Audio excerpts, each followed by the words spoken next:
My name is Steven. I'm a security team lead. I give Google Sheets a 5. For more reviews like this, click below. Before Google Sheets, we were using a combination of Excel and other spreadsheet programs. It didn't work very well for us because it didn't provide native cloud integration and didn't integrate with the rest of the Google Workspace programs that we were using.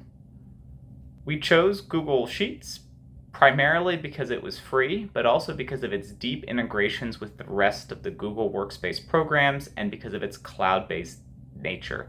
The automatic backups also gave us quite a bit of confidence for people working on spottier internet connections that they wouldn't lose all of their work. Google Sheets was very easy to get started with.